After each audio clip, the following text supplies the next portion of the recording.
అమ్మ ఏడ్చేది, పుట్టకున్నా బాగుండేది వీడు, పుట్టి నన్ను ఏడిపించేస్తున్నాడు అని. ఈరోజు మన మధ్య ఎవరైనా ఉన్నారా? తమ్ముళ్ళు, చెల్లెళ్ళు, మిమ్మల్ని కన్నందుకు అమ్మ నాన్న బాధపడుతున్నారా? కట్టుకున్నందుకు సహోదరి, నీ భార్య నీ భర్త బాధపడుతున్నారా? ఎంతకాలం నువ్వు నీ ఇంటిలో ఉన్న వారిని బాధ పెట్టి ఏడిపించి ఏం సాధిస్తావు?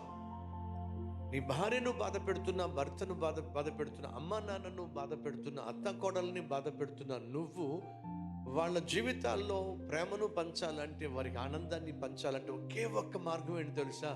పాడైపోతున్నా, చెడిపోతున్నా, పతనమైపోతున్న నువ్వు ప్రభు హస్తంలో పడితే నా ప్రభు నిన్ను బాగు చేస్తాడు. నిన్ను సృష్టించిన సృష్టికర్త చేతులు నువ్వు పడాలి.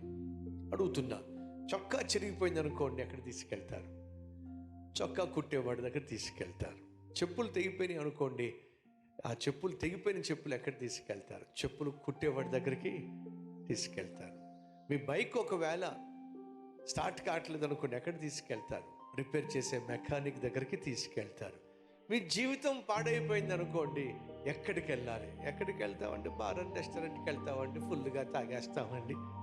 ఇప్పుడు నువ్వు బార్ అండ్ రెస్టారెంట్కి వెళ్ళి ఫుల్గా తాగేస్తే జీవితం బాగుపడుతుందంటారా? ఉన్న ఆరోగ్యం కాస్త నాశనం అవుతుందంటారా? చెప్పండి.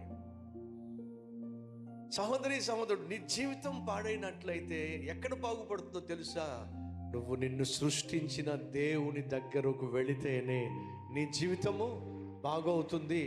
నిన్ను సృష్టించిన వాడెవరో నువ్వు ఎప్పుడైనా గుర్తించావా?